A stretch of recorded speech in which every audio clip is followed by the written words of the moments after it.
CM Revanth Reddy గారు immediately ఆ బ్రేకింగ్లకు చూసి ఆ ప్రమాదాన్ని గ్రహించి ఇమ్మీడియట్లీ తక్షణమే జిహెచ్ఎంసి అధికారులకు, కమిషనర్ కానీ అధికారులకు, సంబంధిత అధికారులందరికీ కూడా అగ్ని ప్రమాదానికి ఎవరైతే సంబంధిత అధికారులు ఉంటారో వాళ్ళందరినీ కూడా ఆ బ్రేకింగ్ చూసిన వెంటనే సీఎం రేవంత్ రెడ్డి గారు ఇమ్మీడియట్లీ వారు అధికారులకు సూచన చేయడం, దాంతోపాటు ఇన్ఛార్జ్ మినిస్టర్ పొన్నం ప్రభాకర్ గారికి చెప్పడం కానీ, ఇక్కడ రాజ్యసభ హైదరాబాదులో అనిల్ యాదవ్ కానీ, అట్లాగే మరి మేయర్ విజయలక్ష్మి గారు కానివ్వండి, అట్లాగే డిప్యూటీ సీఎం బట్టి విక్రమార్క గారిని, హెల్త్కు సంబంధించిన మినిస్టర్ మరి హెల్త్ మినిస్టరు దామోదర్ రాజనరసింహ గారికి, ఇన్ఛార్జ్ మినిస్టర్ పొన్నం ప్రభాకర్ అందరినీ కూడా ముఖ్యమంత్రి రేవంత్ రెడ్డి గారు తక్షణమే సంఘటన స్థలానికి చేరుకొని తక్షణమే చర్యలు తీసుకోవాలి, అందులో ఇబ్బంది అందరినీ కాపాడాలని ఒక సూచన చేయడం జరిగింది. డైరెక్షన్స్ ఇవ్వడం సీఎం రేవంత్ రెడ్డి గారు ఇవ్వడం జరిగింది. ముఖ్యమంత్రి గారు కూడా చాలామంది అనుకోవచ్చు సీఎం రేవంత్ రెడ్డి గారు కూడా విజిట్ అంటే ముఖ్యమంత్రి గారు ఆ టైంకి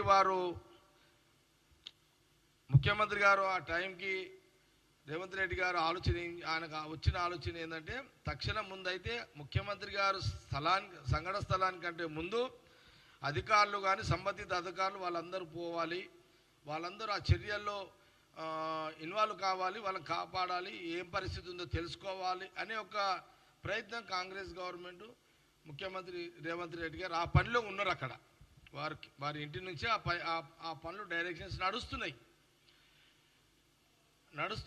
నడుస్తూనే అప్పటికే ఎవరు మన నాగిరెడ్డి గారు వారు కూడా సంఘటన స్థలానికి చేరుకున్నారు. ఇవన్నీ కూడా జరుగుతున్నాయి. ఫైర్ స్టేషన్ సంబంధించిన అటు కొన్ని అన్నీ కూడా ఫైర్ ఇంజన్లు కానీ అన్నీ కూడా టకాటక జిఎంసీ అధికారులు కూడా చాలా కొంత సెకండ్లలో నిమిషాలలోనే సంఘటన స్థలానికి చేరుకోవడము ఇవన్నీ కూడా జరుగుతున్నాయి అక్కడంతా. ఇప్పుడు ఇవన్నీ ఎందుకంటే ఈ రాష్ట్ర ప్రజలకు, తెలుగు ప్రజలకు కాంగ్రెస్ గవర్నమెంట్, కాంగ్రెస్ పార్టీ బాధ్యతగా పనిచేస్తుంది, చేసేది చెప్పుకోవాల్సిన అవసరం ఉంది.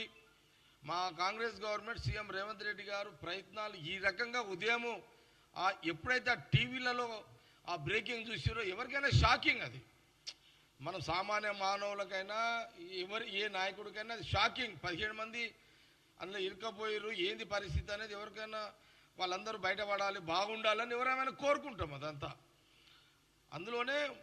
అందుకే ముఖ్యమంత్రి గారు సంఘటన స్థలానికి పోవడం కంటే ముందు అధికారులు పోవాలి, సంబంధిత అధికారులు పోవాలని వారు ఆ పని మీద ఉన్నారు. ఇప్పుడు ముఖ్యమంత్రి రేవంత్ రెడ్డి గారు సంఘటన స్థలానికి వచ్చిరనుకోండి, ఆ టైంకి అధికారులంతా డిస్టర్బ్ అవుతారు. అక్కడ పని జరగాల, ముఖ్యమంత్రి గారి యొక్క ఫోటో అంటే ఆయన సేఫ్టీ కోసం ఆయన చూసుకుంటూ కూర్చోవాలి అధికారులు.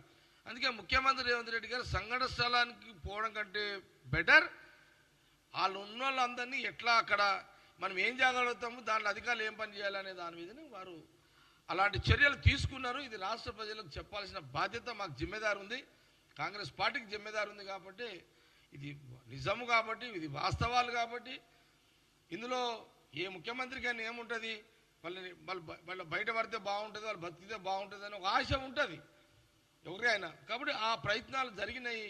ముఖ్యమంత్రి రేవంత్ రెడ్డి గారు ఉదయం డైరెక్షన్లో అనే విషయాన్ని నేను మీడియా ద్వారా ఈ సందర్భంగా తెలియజేస్తున్నాను. దురదృష్టము ఆ టైంలో వారు పడుకునే టైం అది. మరి అట్లా జరుగుతుందని వాళ్ళు అనుకోరు, అట్లా ఎవరు కూడా ఊహించరు. ఆ షార్ట్ సర్క్యూట్ కావడము, ఆ పొగ నిండిపోయి వాళ్ళందరూ ఆ ఊపిరాడక వారు చనిపోవడము, ఇదంతా నేను చెప్పినంత ఇదిగా ఉండదు. ఆ పరిస్థితులలో వాళ్ళ పరిస్థితి చాలా ఘోరంగా ఉంటుంది. ఆ పరిస్థితులలో అంటే వాళ్ళు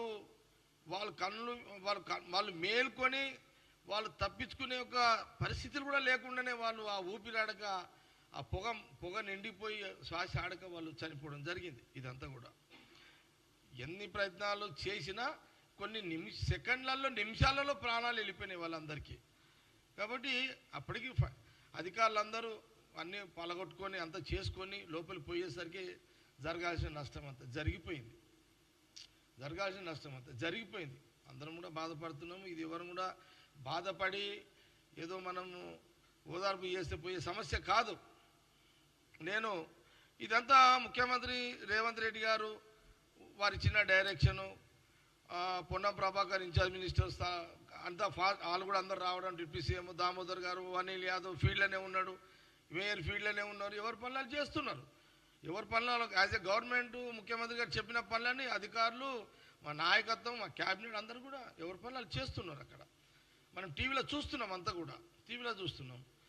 నేను కూడా అన్అఫీషియల్గా నాకు కొంత అక్కడ సునీల్ అని నా ఫ్రెండ్ సునీల్ అని, ఆ సునీల్ ఫ్రెండే ఇప్పుడు ఎవరైతే భార్య కూతురు కొడుకు చనిపోయారు చూడండి, వాళ్ళు నాకు అతను నాకు బాగా పరిచయం. అతను ఆ ఫ్యామిలీ చనిపోయిన అతను వాళ్ళు ఏంది అక్కజల్ల పిల్లలు కాబట్టి హాలిడేస్ అని వచ్చారు వాళ్ళు ఇక్కడికి.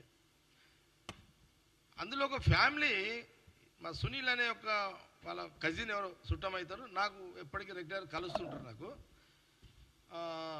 ఆ టైంలో జరిగిన సంఘటనలో ఒక కుటుంబం సంబంధించిన ఎవరైతే మా సునీల్ ఒక బంధువు అంటున్నానో, నాకు సునీల్ అప్పటికే విషయం చెప్పిండు, అన్న ఇది చాలా జరిగిపోయింది, ఇక ఎవరు ఏం చేయలేరు దీంట్లో, ఇక అది వాళ్ళు ఎవరు అనుకోలేదు, ఇట్లా షార్ట్ సర్క్యూట్ అవుతుంది, ఇట్లా ఏసీలో వాళ్ళ సిలిండర్ పేలుతుంది, లేకపోతే ఇంకేదో అవుతుంది అని ఊహించేది, ఇదంతా ఇట్లా జరిగిపోయింది. నేను అడిగిన, మరి నీ ఫ్రెండ్ కుటుంబంలో మరి ఏంది అంటే, నాన్న నా ఫ్రెండ్ వల్ల మా కొలికి వాళ్ళ చుట్టం వల్ల